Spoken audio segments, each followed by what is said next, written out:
नमस्कार, news times के इस बुलेटिन में आपका स्वागत है। मैं हूं तृप्ति। आइए नजर डालते हैं आज के जिले की खबरों पर। झारखंड सरकार के मंत्री जोबा मांझी ने आज पश्चिमी सिंहभूम जिले के जनप्रतिनिधियों और पदाधिकारियों के साथ बैठक की। इस दौरान सड़क, बिजली, पानी और कोविड-19 को लेकर किए जा रहे कार्यों की समीक्षा की गई। विभागों के बीच आपसी तालमेल की कमी के कारण विकास योजनाएं बाधित होती हैं। आज की बैठक में मंत्री ने स्पष्ट शब्दों में कहा है कि समन्वय की कमी के कारण विकास कार्य बाधित नहीं होना चाहिए। बैठक के दौरान एक एक योजना पर चर्चा की गई। सोनवा गुदड़े रोड, टोंटो रुआम रोड और मोगरा बरकेला रोड का काम आगे बढ़ाने के लिए मंत्री ने वन विभाग को अनापत्ति प्रमाण पत्र देने को कहा, ताकि समय से इन सड़कों के निर्माण कार्य को पूरा किया जा सके। मंत्री जोबा मांझी ने पत्रकारों से बात करते हुए कहा कि विकास कार्यों में आ रही बाधा को कैसे दूर किया जाए, इस पर मंथन किया गया है।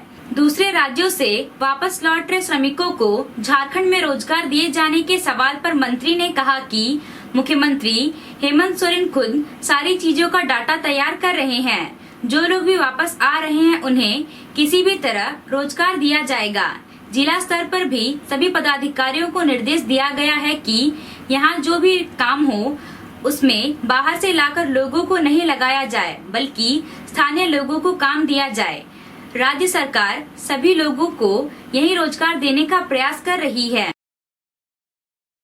मुख्य रूप से यही था कि हम लोग का जिला में बहुत सारा ऐसा कार्य चल रहा है, विकास का, और बहुत तेजी से नहीं चल रहा है। कहीं कहीं कुछ विभागीय अड़चन हो उसको लेकर, तो हमने सोचा कि एक बैठक कर सभी मंडल लोग रहेंगे, सभी पदाधिकारी, विभागीय पदाधिकारी संबंधित रहेंगे, और उससे कार्य को कैसे हम लोग समाधान करें, कैसा सरल करें। जैसा एक नंबर में सोनवा गुदड़ी रोड तो बहुत ही जरूरी रोड है, और वो रोड आज हम लोग जहाँ बड़ा घटना घट गया था जाते तक ही रोड बना, आगे नहीं बढ़ा।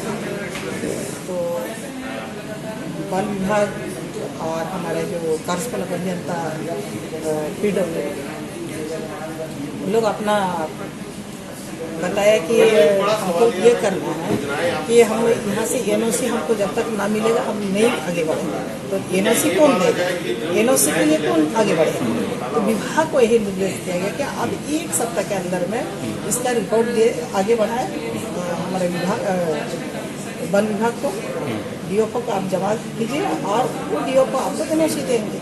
तो ये एक हम लोग का जैसा सोनवा गुदड़ी, एक हो गया टोंटो रुआम, एक है मोगरा और बरकेला, ये 3 रोड यहाँ पर हम लोग, और ये वन का NOC ना मिलने की वजह से कम। माननीय मुख्यमंत्री जी हमारे वो सारा चीज़ों को अपना तैयार कर रहे, उसका डाटा वो तैयार कर रहे हैं। किस तरह से हमारा राज्य के जो मजदूर बाहर से आए हैं, जो काम करने गए थे, जो वापस है, उनको किस तरह से यहाँ रोजगार देंगे, इसके लिए माननीय मुख्यमंत्री जी खुद ब खुद अपना इसका तैयार कर रहे हैं। और जिला स्तर में अभी जैसा SP साहब अपने भी अपना बात पर सभी विभाग को ये निर्देश दिया, अपना विभाग में जो भी काम होगा बाहर से मजदूर ना ला करके जिस गांव में काम चलेगा वहीं का मजदूर को लगा करके उनको रोजगार देना, चाहे 10 दिन तक क्यों ना, उनको यही रोजगार देना। तो इस तरह से जिला स्तर से भी अपना प्रयास कर रहा है कि हमारा जो मजदूर आ रहा है उनको यही रोजगार देना, और सरकार भी अपने स्तर से, वो तो पूरा राज्य के लिए तो अपना तैयार कर रहे हैं कि हमारे राज्य के जो भी मजदूर है वो यही रोजगार उसको सृजन करें। इसका भी कुछ माइंस का तो आप लोग को जानकारी होगा, उस वाला शायद करने वाला है, वो माननीय मुख्यमंत्री इस पर गंभीर है, और उस तरह का मामला में भी उनका दिमाग में है, उसको भी जहाँ जहाँ जरूरत है, और बहुत माइंस तो केंद्र सरकार से भी जुड़ा है, तो वहाँ से भी NOC लेना होगा ना, तभी उसको चालू किया जा सकता है। लेकिन माननीय मुख्यमंत्री जी अपना राज्य के अंदर में जब माइनिंग हो, चाहे तो कोई बड़ा बड़ा उद्योगपति हो, उसको भी अपना चालू करा देना।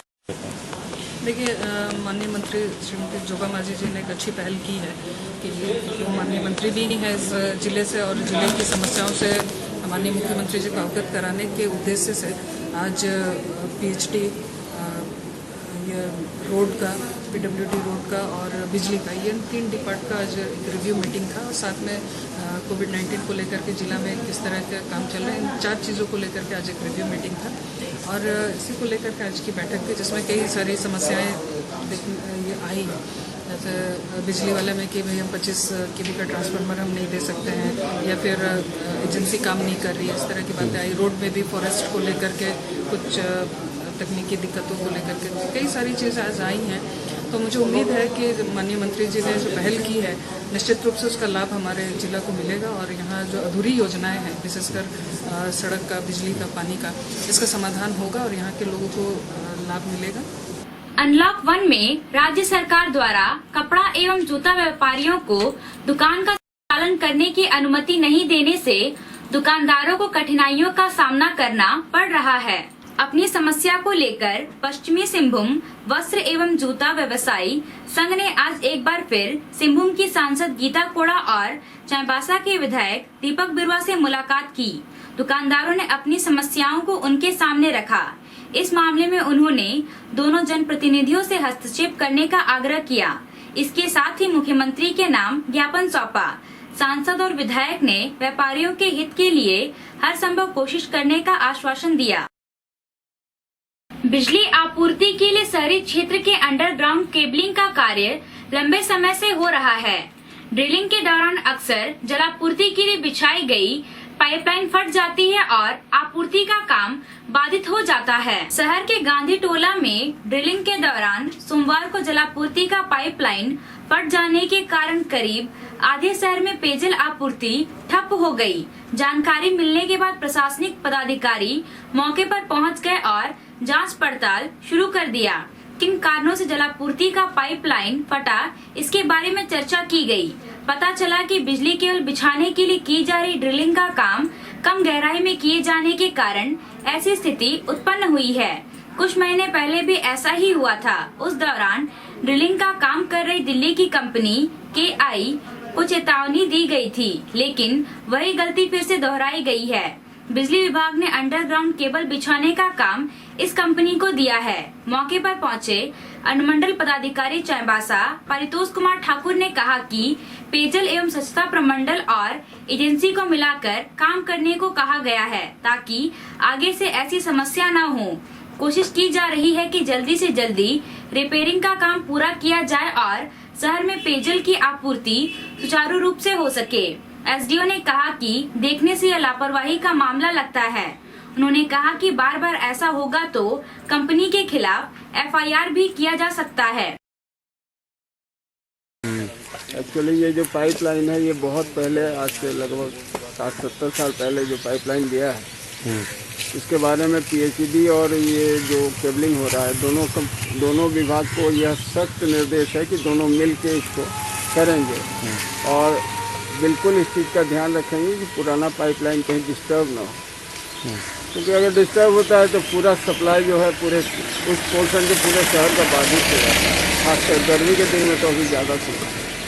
तो लेकिन इसके बावजूद ये दूसरी बार हुआ है। इसको हम लोगों ने बहुत सीरियसली लिया है। अभी दोनों विभाग वाले को बुलवा के इसका हम लोग 4 बजे अपने कक्ष में रिव्यू करेंगे किसका दोष है। लेकिन सबसे पहले ये जरूरी है कि इसको रिपेयर करके चालू करवाया जाए। हमारे जेई यहाँ पे हैं और जो विभाग बिजली विभाग है जो काम करवा रहा है वो भी है। इन लोगों को कहा गया है कि लगातार काम करवा के वेस्ट नहीं करेंगे, इसको जितना जल्दी है चालू। इस तरह से बराबर होगा तो इसके चलते तो पब्लिक को डिस्टर्बेंस होगा, तो सीधे सीधे वो लोग जो कंप्लेन करेंगे तो हम लोग इस पर कार्रवाई करेंगे, FIR भी कर सकते हैं, क्योंकि जिम्मेवारी इन लोग की बनती है, इन दोनों विभाग की बनती है। इस तरह की नहीं हो। ये दूसरी घटना है, एक बार पहले भी हुई, दूसरी घटना। एक्चुअली लापरवाही है भी, लेकिन ये बहुत पुराना पाइपलाइन है, इसका प्रॉपर रूप से मैप जो है वो उपलब्ध नहीं है। लेकिन इसके बावजूद दोनों विभाग के जब लोग रहेंगे और केबलिंग का काम होते रहेगा तो कहीं पाइपलाइन आएगा तो ये तो बता देगा ना, वो मशीन में बता देगा कि आगे कोई हिंड्रेंस है, वो पत्थर है, ये पाइपलाइन है, तो वहाँ पे खुदाई करके देख ले। अगर पाइपलाइन है तो इनके पास तो मशीन है, ये नीचे से उसको और ज्यादा डेप्थ करके नीचे से निकाल दे केबल को, लेकिन वैसा नहीं किया गया है यहाँ पे। तो लापरवाही तो नजर आ रही है, लेकिन इन लोग को यहाँ पे इस चीज के लिए बोला गया कि तुरंत चालू करें और ऐसा भविष्य में नहीं हो, इस चीज को सुनिश्चित किया जाएगा। पेयजल एवं स्वच्छता प्रमंडल चाईबासा के कार्यपालक अभियंता प्रभुदयाल मंडल का कहना है कि बिजली केबल बिछाने का काम 8 फीट नीचे किया जाना है। ऐसा करने से कहीं भी पेयजल का पाइपलाइन फटने की संभावना नहीं है, लेकिन केबलिंग का काम कर रही एजेंसी कम गहराई पर ही ड्रिलिंग का काम कर रही है, जिसके कारण पाइपलाइन फट जा रहा है। ग्राफ तो उपलब्ध कराया गया है, लेकिन उस हिसाब से लोग काम नहीं कर रहा है। एक ही मुद्दा है कि अगर 8 फीट नीचे कहीं पर करेगा तो मेरा 8 फीट नीचे कहीं पाइपलाइन नहीं डिस्टर्ब होगा। लेकिन चूंकि पेयजल और इलेक्ट्रिसिटी दोनों ही बहुत इंपॉर्टेंट विभाग है, आम पब्लिक के लिए बहुत दोनों जरूरी, इसलिए उसको बंद भी नहीं करा सकता। हम लोग उसका सहयोग कर रहे हैं, लेकिन कभी कभी चूंकि मशीनरी काम है, चूक हो जाता है, उसके लिए उसको पूर्ण रूप में दोषी नहीं ठहराया जा सकता है। अब जहाँ होता है फिर हम लोग उसको ठीक करने का प्रयास करते हैं, चाहे काम बाधित न हो। उसमें जो है इलेक्ट्रिसिटी के जो संवेदक है उसके द्वारा पाइपलाइन का केबलिंग काम करते समय 3 जगह पाइप फाड़ दिया। उसको निर्देश दिया गया था कि उसका जो एज पर एस्टिमेट भी है कि वो पाइप 5 फीट 5.5 फीट ऊपर में है। अगर वो 8 फीट नीचे से कवरिंग करेगा तो कहीं पाइपलाइन फटेगा नहीं, लेकिन वो अपने जो है कभी कभी वो 5 फीट 5.5 फीट में ही जो पाइप केबलिंग करता है उसमें पाइप फट जाता है, जो भी होगा। तो इसमें क्या है कि जो भी अभी पाइप फटने का हम लोग युद्ध स्तर पर उसको रिपेयरिंग का काम करा रहे हैं, वो भी जो भी खर्च हो वो लोग बियर करने का तैयार हैं, ठीक है। तो मुश्किल से आज या हम लोग कल सुबह तक पानी को सुचारू रूप से कर देंगे। अभी भी 60% पानी का आपूर्ति हो रहा है, 40% में नहीं हो रहा है, जिसको हम लोग कल तक। वहीं कंपनी के साइट इंचार्ज फैज मोहम्मद खान का कहना है कि 1.6 मीटर नीचे केबलिंग का काम किया जा रहा है। जलापूर्ति पाइपलाइन के बारे में जानकारी नहीं होने के कारण ऐसी घटना हुई है। ये पानी पाइपलाइन फट गई। कैसे फटी, क्या काम हो रहा था? लेकिन ये अंडरग्राउंड बिजली केबलिंग का काम हो रहा है, मशीन चल रही थी। ये जो इन क्रॉसिंग है इसको मतलब पीआईडी वालों को भी क्लियरफाई नहीं था कि यहाँ पे क्रॉसिंग है, तो उसके चक्कर में मशीन से ड्रेन। हाँ, डेप्थ हमारी प्रॉपर है, अकॉर्डिंग टू LY हमें 1.6 लेना है, लेकिन हम उससे 1.6 से नीचे जाते हैं 210। इसके बाद ये वहाँ के चक्कर में पानी पाइपलाइन कर ली है। काम आज शाम तक पूरा कर लिया जाएगा। सब लोग काम कर रहे हैं एज सुन एज पॉसिबल, जैसे तुरंत बहुत मतलब से काम हो रहा है, पूरा कर लिया जाएगा। कौन कंपनी काम करा रही है आपका बिजली केबिंग का? KEI industry limited. कहाँ की है कंपनी? दिल्ली की। चाईबासा के विधायक दीपक बिरुआ ने PHED के कार्यपालक अभियंता से बात की और जलापूर्ति की समस्या का समाधान शीघ्र कराने का निर्देश दिया। उन्होंने कहा कि इससे पहले भी पाइपलाइन क्षतिग्रस्त हुआ था, संवेदक को चेतावनी भी दी गई थी। एजेंसी की मनमानी रवैया के कारण आम जनता को परेशानी झेलनी पड़ रही है। यदि एजेंसी का यही रवैया रहा तो उसके खिलाफ मामला दर्ज कराया जाएगा। उग्रवादी हिंसा में घायल हुए CRPF के 8 जवानों को अनुग्रह अनुदान की राशि मिलेगी। मुख्यमंत्री हेमंत सोरेन ने इससे संबंधित प्रस्ताव को मंजूरी दे दी है। ड्यूटी के दौरान घायल हुए 5 जवानों को 1.5 लाख रुपए, 2 जवानों को 1-1 लाख रुपए और 1 जवान को 50,000 रुपए की राशि दी जाएगी। वर्ष 2013 में लातेहार जिला के बरवाडी थाना क्षेत्र में सर्च ऑपरेशन के दौरान CRPF जवानों की मुठभेड़ उग्रवादियों से हो गई थी। इसमें 8 जवानों को अनुग्रह अनुदान देने का निर्णय मुख्य सचिव की अध्यक्षता में गठित अनुग्रह अनुदान समिति की बैठक में लिया गया था, जिसे मुख्यमंत्री ने भी अनुमोदित कर दिया है। केंद्रीय रिजर्व पुलिस बल के अरुण कुमार शर्मा, गोविंद चंद्र गिरी, चंद्रकांत सिंह, तारिक अहमद भट्ट और प्रीतम को 1.5 लाख रुपए, संजय वानखेड़े और नरेश कुमार को 1-1 लाख रुपए और विश्वनाथ भदौरिया को 50,000 रुपए की राशि मिलेगी। किरीबुरु, गोवा, नौमुंडी और बड़ा जामदा OP क्षेत्र में लॉ एस के अवैध खनन, भंडारण और परिवहन पर रोक लगाने को लेकर एसडीपीओ डॉक्टर हीरालाल रवि ने आज बड़ा जामदा ओपी में थाना प्रभारियों के साथ बैठक की। किरीबुरू पुलिस अनुमंडल क्षेत्र के सभी थाना प्रभारियों का मोबाइल नंबर जारी किया गया है ताकि लॉ एस के अवैध कारोबार के बारे में सूचना प्राप्त हो सके। एसडीपीओ ने आम जनता से आग्रह किया कि लॉ एस के अवैध कारोबार के बारे में कोई जानकारी मिले तो इन नंबरों पर सूचित करें। सूचना देने वाले व्यक्ति की पहचान गोपनीय रखी जाएगी। राज्य सरकार के प्रत्यर्पण और पुनर्वास नीति के तहत आत्मसमर्पण करने वाले 14 उग्रवादियों को पुनर्वास अनुदान की राशि मिलेगी। मुख्यमंत्री हेमंत सोरेन ने इसकी मंजूरी दे दी है। भाकपा माओवादी के 12, झारखंड जनमुक्ति परिषद और जेजेएमपी के एक उग्रवादी को इसका लाभ मिलेगा। इनमें 2 उग्रवादियों को 4-4 लाख रुपए, 11 उग्रवादियों को 2-2 लाख रुपए और एक उग्रवादी को 2,50,000 रुपए की राशि का भुगतान पुनर्वास अनुदान के रूप में किया जाएगा। अभी के लिए बस इतना ही। कुछ और खबरों के साथ हम फिर हाजिर होंगे। तब तक न्यूज टाइम्स की पूरी टीम को दीजिए इजाजत। नमस्कार।